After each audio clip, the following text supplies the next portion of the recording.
오늘 본문 13절부터 20절까지 있는 말씀을 읽었는데요. 오늘 이 말씀의 의미를 바로 알기 위해서는 우리가 오늘 읽지 않은 오늘 이 본문 바로 뒤에 있는 21절 말씀을 먼저 한번 볼 필요가 있습니다. 자, 21절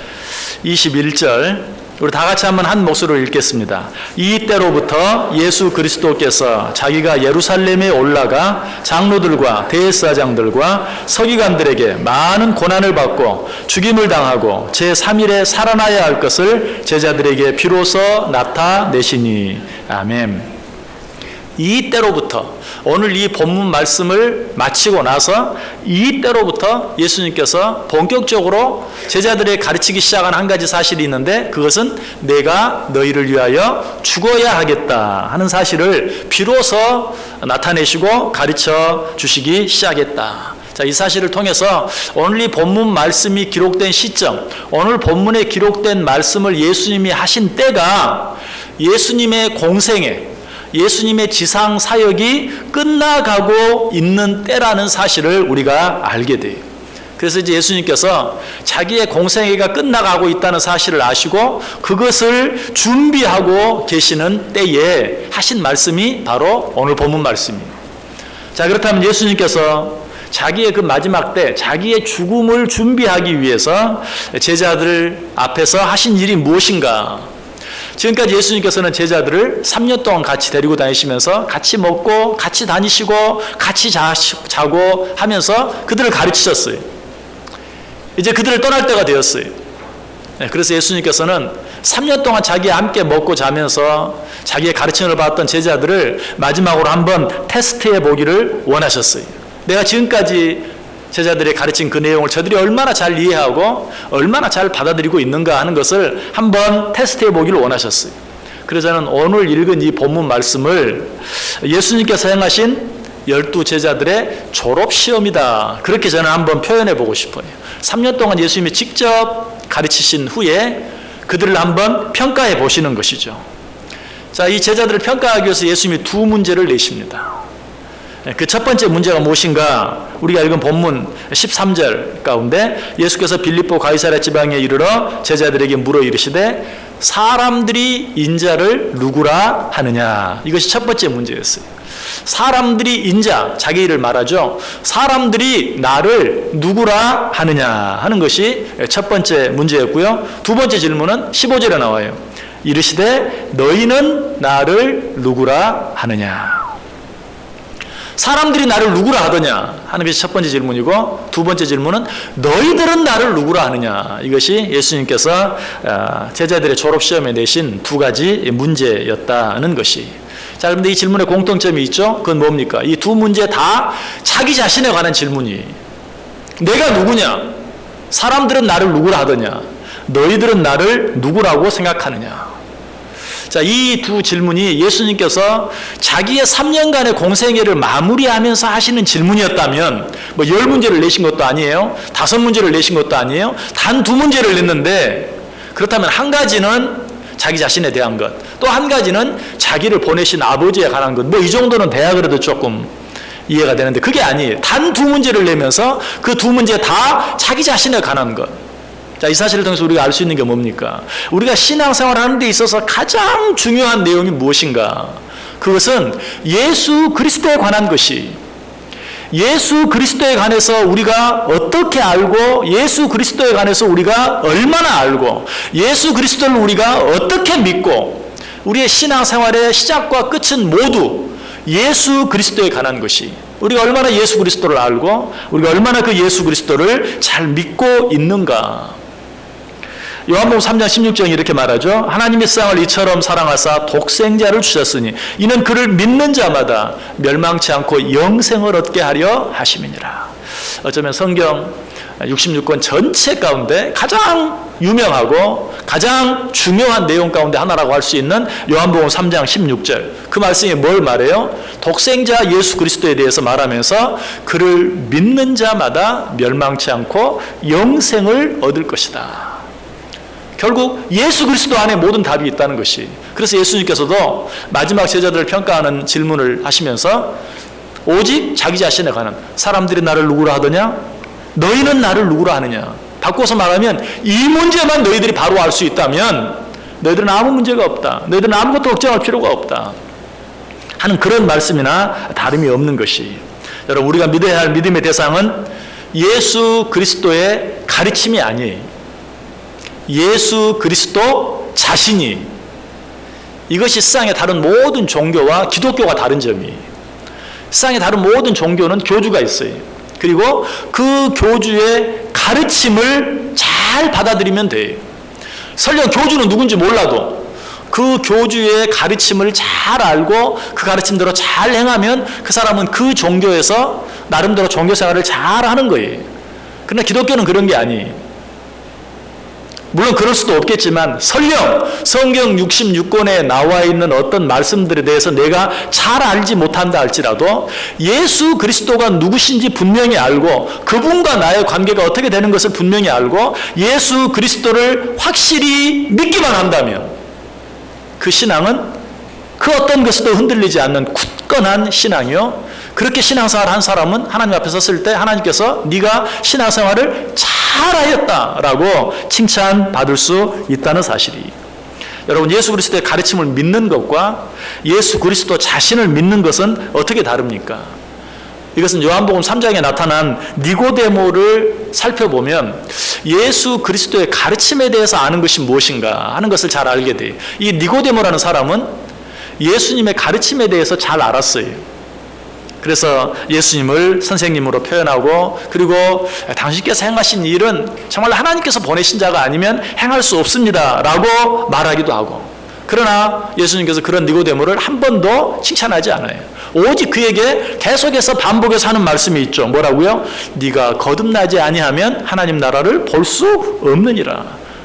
네가 알고 있기는 잘 알고 있구나. 그런데 네가 그것들을 아무리 잘 알아도 거듭나지 아니하면, 다시 태어나지 아니하면, 누구 안에서? 예수 그리스도 안에서 다시 태어나지 아니하면 네가 알고 있는 그 모든 지식은 아무런 소용이 없다. 그래서 니고데모는 이렇게도 질문해보고 저렇게도 질문해보고 계속해서 묻지만 예수님의 대답은 똑같아요. 거듭나야 하겠다. 거듭나지 아니하면 네가 하나님 나라를 볼 수 없다라고 이야기하고 있어요. 자, 그런데 니고데모뿐만이 아니 오늘 본문에 나타나는 많은 사람들, 예수님의 제자들을 포함한 많은 사람들도 그러했던 것을 보아요. 예수님의 첫 번째 질문을 뭐라고 냈다고요? 사람들이 나를 누구라 하더냐. 자, 거기에 대한 제자들의 대답이 무엇이었습니까? 이르되 더러는 세례 요한, 더러는 엘리야, 어떤 이는 예레미야나 선지자 중에 하나라 하나이다. 아, 예수님 당신은 엘리야 같은 그런 훌륭한 선지자 중에 하나라고, 예레미야 같은 훌륭한 선지자 중에 하나라고, 위대한 선생님이라고, 위대한 스승이라고 사람들이 이야기합니다 라고 이야기하고 있어요.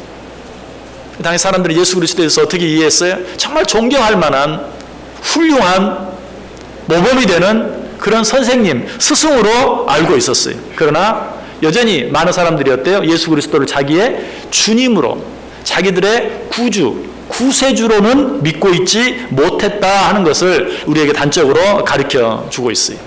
주님께서는 이 대답을 들으시고 굉장히 실망이 되셨던 것 같아요. 그래서 마지막 한 가지 기대를 가지고 이번에는 누구에게? 제자들에게 직접 묻습니다. 그러면 너희는 나를 누구라 하느냐? 너희는 나를 누구라 하느냐?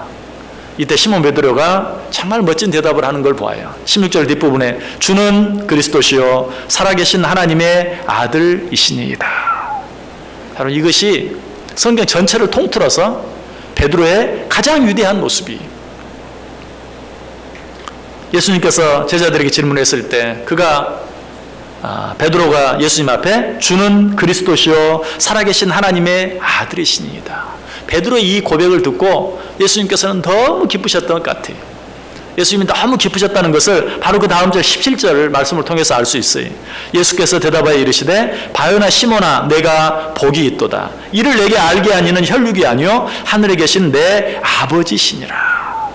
네가 복이 있구나. 하나님께서 정말 그 놀라운 사실을 너로 하여금 알게 해주셨구나. 네가 하나님의 은혜를 받은 자이구나. 네가 정말 복이 있는 자다라고 하나님께서 칭찬해 주시고 있는 것을 보게 돼요. 여러분 기억하시길 바랍니다. 예수 그리스도가 하나님의 아들이시요 예수 그리스도가 우리의 구주이신 것을 믿는 자들이 복된 자들이에요. 여러분, 예수 그리스도가 여러분의 구세주 되시는 것, 예수 그리스도가 여러분 하나님의 아들이신 것 믿으십니까? 그런 자들이 복 있는 자라는 것이, 여러분 어떤 자들이 복 있는 자라고 생각하세요? 외적으로 풍부한 물질을 가지고 남들보다 건강한 몸을 가지고 살아가는 그것이 복이라고 생각하세요? 남들보다 더 높은 명예, 지위를 가지고 살아가는 것이 복이라고 생각하세요? 아니, 예수님께서 분명히 말씀했어요.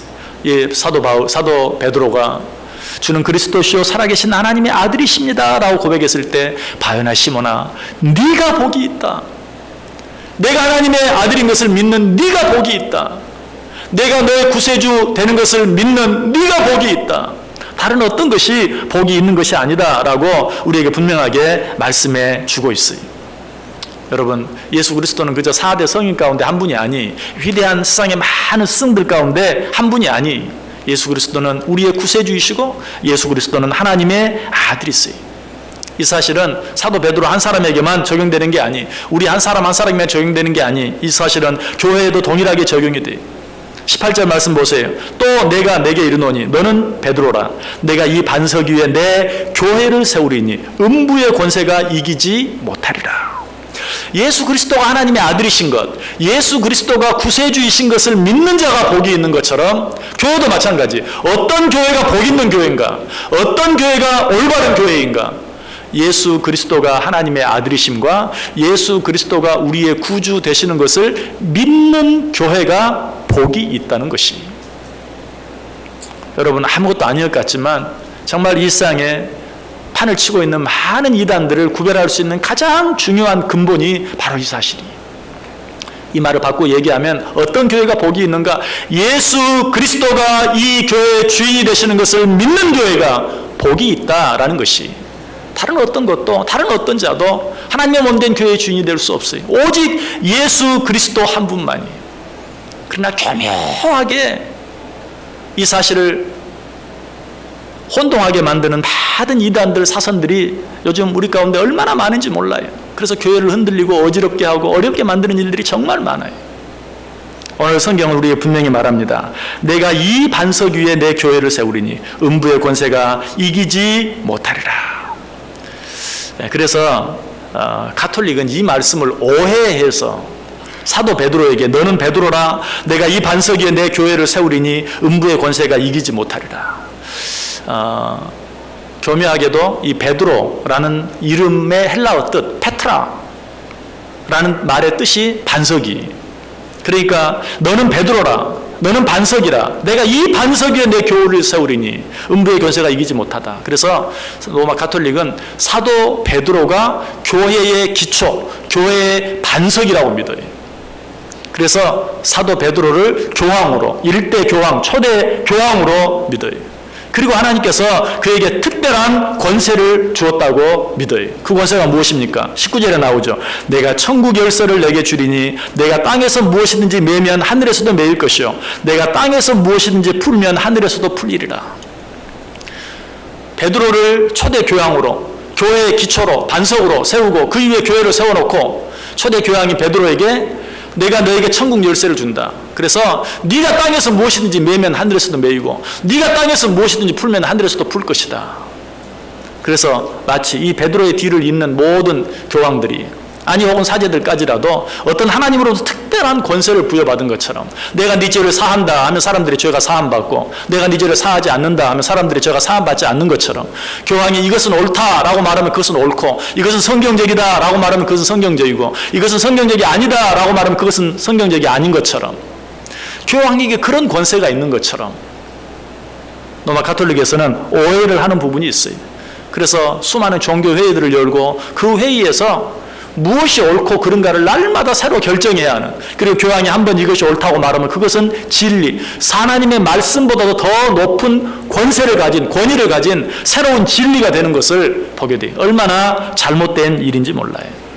이것은 오늘 본문에 기록된 말씀을 오해한 것이, 너는 베드로라, 이 반석 위에 내가 내 교회를 세우겠다 라고 말씀하신 것은 사도 베드로 위에 하나님께서 당신의 교회를 세우시겠다는 말이 아니고, 사도 베드로가 한 그 신앙 고백 위에 주는 그리스도시요 살아계신 하나님의 아들이십니다 라는 그 베드로의 신앙 고백 위에 하나님의 교회를 세우겠다는 것이, 사도 베드로에게 무슨 권한이 주어진 게 아니, 사도 베드로의 뒤를 잇는 로마 교회 교황들에게 무슨 그런 한 땅에서 매면 하늘에서도 매이고 땅에서 풀면 하늘에서 풀는 그런 권세가 주어진 게 아니. 어떤 사람이 이런 재밌는 말을 했어요. 죽어서 이제 하나님의 나라에 갈 때는 반드시 닭대가리를 하나 들고 가라.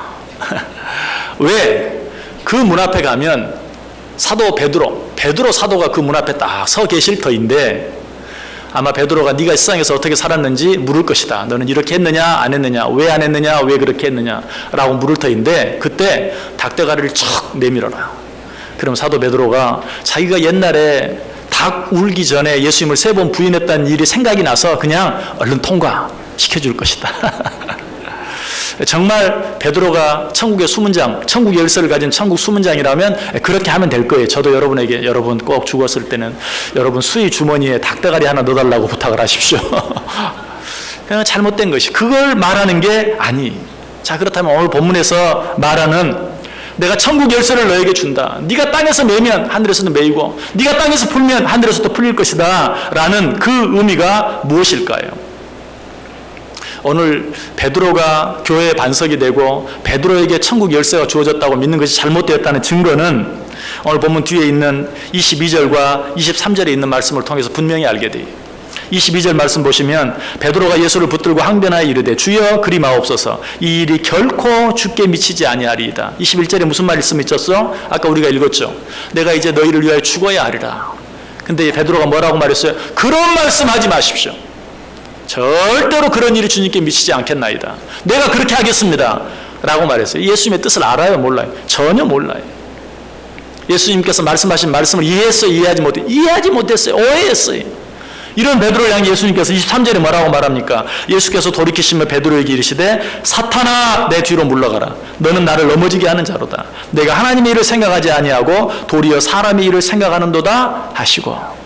처음에 베드로가 주는 그리스도시요 살아계신 하나님의 아들이십니다. 정말 멋진 고백이에요. 그 고백을 했을 때 예수님께서는 네가 복이 있도다. 바요나 시몬아 네가 복이 있도다 라고 칭찬했어요. 그러나 그 다음에 내가 너희를 위해 죽어야 되겠다 라고 말씀하신 그 예수님의 말씀을 오해해서 바로 깨닫지 못했을 때 그가 들어야만 했던 말은 사탄아 내 뒤로 물러가라. 물론 아까 조금 전까지만 해도 베드로는 복이 있는 사람이었어요. 그러나 금방 사탄의 유혹에 어쩌면은 주님께서 바요나 시몬아 네가 복이 있다 하는 말 때문에 교만해졌을지 몰라요. 그럼 그렇지. 이 세상에 누가 나보다 복이 있겠는가? 내가 주님으로부터 이런 칭찬을 받았으니 이 세상에 나보다 나은 자가 누구인가? 하는 그런 교만한 마음이 순간적으로 그 속에 있었을 거예요. 그래서 예수님께서 내가 너희를 죽어야 하겠다. 내가 너희를 떠나야 하겠다 라고 말했을 때 염려하지 마십시오. 내가 그런 일이 없도록 하겠습니다 라고 자신 있게 말했던 것이 순간 어때요? 그 교만해진 마음을 무엇이 사탄이 틈탔어요. 여러분, 이 베드로가 금방 사탄의 유혹에 넘어가서 넘어지고만 이 베드로가 교회의 반석이 될 수 있습니까? 천국 열쇠의 주인이 될 수 있습니까? 결코 그럴 수 없어요.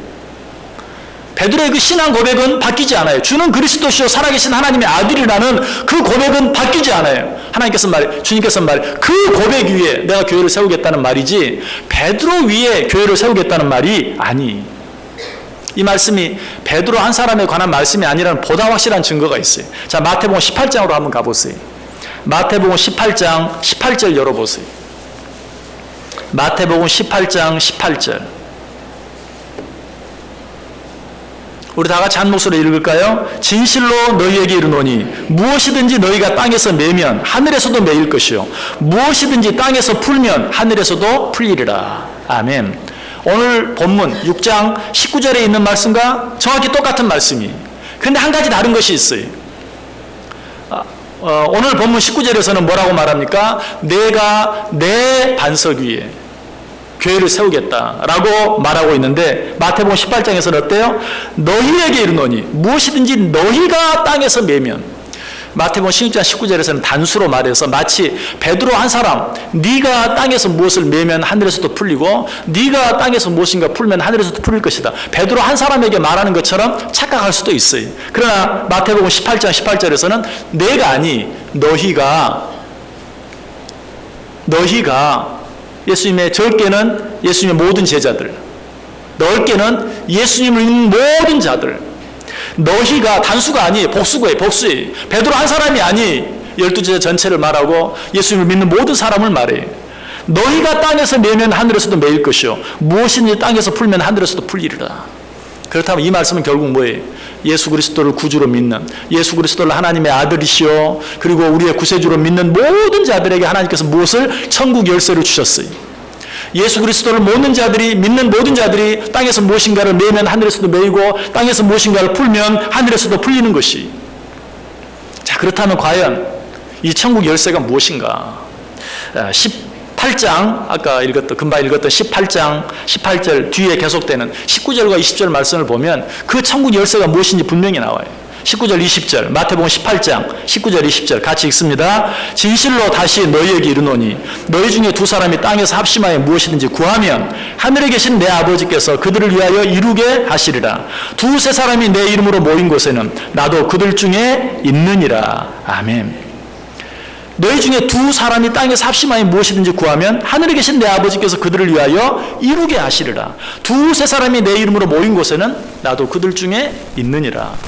자, 18절에 나타난 천국 열쇠. 너희가 땅에서 뭔가 매면 하늘에서도 매이고 땅에서 뭔가 풀면 하늘에서도 풀릴 것이다 라는 이 말씀의 의미가 뭐인 것 같아? 이것은 너희가 예수 그리스도의 이름으로 나에게 무엇을 구하면 내가 그 기도를 듣고 이루어 주시리라 라는 그런 말이. 결국 하나님께서 우리에게 주신 천국 열쇠는 무엇입니까? 예수 그리스도의 이름이, 하나님의 아들이시여 우리의 구세주 되시는 예수 그리스도의 이름을 우리에게 천국 열쇠로 허락해 주셨어요. 그래서 요한복음 14장 13절 14절에 이렇게 말합니다. 너희가 내 이름으로 무엇을 구하든지 내가 행하리니 이는 아버지로 하여금 아들로 말미암아 영광을 받으시게 하려 함이라. 내 이름으로 무엇이든지 내게 구하면 내가 행하리라. 너희가 내 이름으로 무엇을 구하든지 내가 행하리라. 예수 그리스도의 이름으로 무엇을 구하는 것이 하나님께서 우리에게 주신 천국 열쇠예요. 그것을 가지고 이 땅에서 무엇을 매면 하늘에서도 매이고 그것을 가지고 이 땅에서 무엇을 풀면 하늘에서도 풀리는 것이. 바꿔서 이야기하면 이런 천국 열쇠를 가지고도 사용하지 아니하면 그대로 매여 있는 것이고 이 천국 열쇠를 받고 모든 문제를 푸는데 그 열쇠를 사용하면 예수 그리스도의 이름으로 하나님께 구하고 기도하면 그 모든 문제들이 풀려지게 될 것이다 라고 이야기하고 있어요. 보다 더 확실한 증거 한 가지를 대볼까요? 신약성경이 끝나는 요한계시록 1장 17절 뒷부분부터 8절까지 보시면 두려워하지 말라 나는 처음이요 마지막이니 곧 살아있는 자라 내가 전에 죽었었노라 볼지어다 이제 세세토록 살아있어 사망과 음부의 열쇠를 가졌노니. 누구의 이야기? 내가 이전에 너희를 위하여 죽었었노라 그러나 다시 살았노라. 누구의 이야기예요? 예수 그리스도에 관한 이야기. 그가 뭐라고 말해요? 이제 세세토록 살아있어 사망과 음부의 열쇠를 가졌다.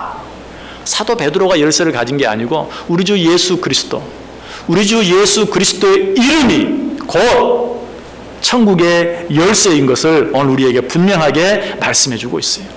오늘 예수님께서는 이 베드로의 신앙 고백 위에 내가 이 반석 위에 내 교회를 세우리라 라고 말씀하고 있어요. 베드로 위에가 아니라 베드로의 이 신앙 고백 위에. 그래서 고린도전서 3장 11절에도 말합니다. 이 닦아둔 것 외에 능히 다른 터를 닦아둘 자가 없으니 이 터는 곧 그리스도 예수시니라. 반석 위에, 이 반석은 베드로가 아니에요. 페트라, 베드로가 아니. 이 반석은 곧 뭐예요? 하나님의 아들이시여 그리스도이신 예수 그리스도.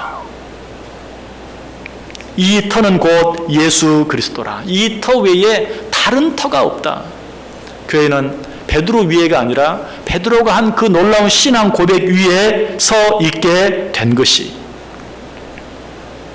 이런 신앙 고백 위에 세워진 교회는, 베드로가 한 이 놀라운 신앙 고백 위에 세워진 교회는, 베드로가 한 이 놀라운 신앙 고백 위에 서 있는 성도들은 어떤 일이 있어도 흔들리지 않아요.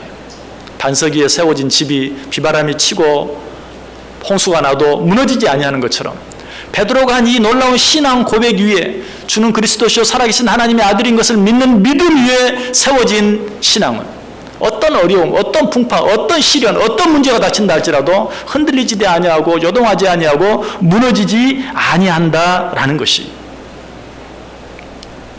교회의 가장 큰 문제가 무엇이라고요? 교회의 주인이 우리 주 예수 그리스도라는 사실을, 교회의 머리가 우리 주 예수 그리스도라는 사실을 잊어버리는 데 있어요. 교회는 어떤 역사가 교회를 교회되게 하는 게 아니, 교회는 어떤 사람이 교회를 교회되게 하는 것이 아니, 오직 우리 주 예수 그리스도가 교회의 주인이시여 교회의 머리이신 것을 분명히 믿고 나아갈 때만 그 교회는 어떤 일에도 흔들리지 않는 교회가 될 수 있어요. 어떤 목사님이 아주 오랜 전통을 가진 교회 설교를 하러 갔어요. 그랬더니 그 교회 수석 장로님이 나와서 목사님께 얘기하면서 우리 교회는 역사가 아주 오래된 교회입니다. 설교는 딱 20분만 하셔야 됩니다. 그래서 이 목사님이 처음에는 무슨 소린가 하다가 가만히 생각해보면 이 교회 역사가 80년이 됐다고 그러지, 교회 역사가 80년 된 교회는 설교는 20분만 해야 되나 보지, 아마 이 교회가 이제 10년이 더 지나서 교회 역사가 90년이 되면 그때는 설교를 10분만 해야 될 것 같은데, 그리고 100년이 되면 그때는 아예 말씀이 사라져버릴지도 몰라요. 여러분, 교회 역사가 교회를 교회답게 만드는 게 아니에요. 교회의 주인이 누구인지를 분명히 알 때 교회가 교회다운 교회가 될 수 있는 것이, 정말 교회의 기초는, 교회의 반석은 주는 그리스도시요 살아계신 하나님의 아들이십니다라는 분명한 믿음 위에 서 있을 때만 참으로 아름다운 교회가 될 수 있고 참으로 아름다운 성도가 될 수 있는 것이. 자, 오늘 베드로 남전대 허신 예배 드리면서 왜 이런 말씀을 드립니까? 베드로가 예수님께 왜 칭찬을 받았다고요? 주는 그리스도시요 살아계신 하나님의 아들이십니다라는 멋진 신앙 고백을 했기 때문에 바요나 시몬아 네가 복이 있도다 라고 칭찬해 주셨어요. 오늘 허신 예배를 드린 우리 베드로 모든 남전대 회원들 속에 이런 신앙의 고백이 있기를 원합니다. 바요나 시몬아 네가 복이 있도다. 그래서 베드로 남전대 회원이 아니라 베드로의 그 신앙 고백을 이어받은 베드로의 후예들이 되시길 바랍니다. 우리 베드로 남전대 회원들은 이제 슬하에 자녀손들이 많이 있습니다. 교회 안에서도 어른들입니다. 우리 베드로 남전대 회원들이 주는 그리스도시요 살아계신 하나님의 아들입니다 라는 이 분명한 흔들리지 아니하는 신앙 고백을 가질 때, 먼저는 여러분 자신이 흔들리지 아니하고 여러분의 자녀손들이 그 신앙 고백 위에 세워져서 흔들리지 아니하고, 우리 베드로 남전도회가 이 베드로가 했던 이 신앙 고백, 주는 그리스도시요 살아계신 하나님의 아들이십니다 라는 이 분명한 신앙 고백이 온전히 서 있을 때, 우리 교회 다른 모든 기관들도 온 성도들도 그 믿음 위에 함께 우리의 신앙을 세우고 또 하나님께서 우리를 통해 이루시길 원하시는 일들을 해 나아갈 때 어떤 일 앞에서도 흔들리지 아니하는 아름다운 교회로 우뚝 설 수 있기를 바라요. 먼저 여러분 속에 우리 베드로 남전 회원들을 비롯해서 온 성도들 마음속에 이 신앙 고백이 있는지 확인해 보세요. 내가 믿는 것은 다른 어떤 것이 아닙니다. 주님께서 나의 구세주 되시는 것, 주님께서 나의 그리스도 되신 것, 우리 주 예수 그리스도께서 하나님의 아들이심을 믿는 이 믿음 위에 내가 확실히 서 있는지, 그렇다면 우리의 믿음은 어떤 것들 때문에도 흔들리거나 요동하지 아니할 수 있어요. 그 믿음에 내가 확실히 서서 나아간다면 내 자녀 손들의 믿음도 절대로 흔들리지 아니할 것이, 내가 그 믿음에 든든히 서 있다면, 우리 온 성도들이 그 믿음 안에 든든히 서 있다면 우리 교회도 어떤 일이 있어도 흔들리거나 요동하지 아니할 수 있어요. 주는 그리스도시요 살아계신 하나님의 아들이십니다 라는 이 신앙 고백이 자 여러분의 신앙 고백이 되고, 그리고 우리 베드로 남전도의 신앙 고백이 되어지고 우리 온 교회의 신앙 고백이 되어질 수 있기를, 그래서 주님으로부터 내가 복이 있도다 라고 칭찬받을 수 있는 우리 모두 되기를 주님의 이름으로 간절히 축원합니다. 기도하겠습니다. 사랑의 하나님 감사합니다. 세상에 많은 이단들이 판을 치는 이러한 때에 주는 그리스도시요 살아계신 하나님의 아들이심을 믿는 분명한 신앙 고백이 내 안에 있게 하시고, 그 신앙 고백으로 말미암아 주님께서 칭찬할 만한 진정으로 복 있는 자들 되게 하여 주옵소서. 특별히 오늘 헌신 예배를 드리는 우리 베드로 남전도의 모든 회원들, 주는 그리스도시요 살아계신 하나님의 아들이심을 고백하는 분명한 고백을 가지고 살아갈 때 그들의 믿음이 굳건해지게 하시고 그들 자녀 손들의 믿음이 굳건해지게 하시며, 그들로 말미암아 우리 교회 안에 다른 모든 기관들과 우리 교회 안에 있는 모든 성도들의 믿음이 굳건해지게 하여 주옵소서. 예수님의 이름으로 기도드리옵나이다. 아멘.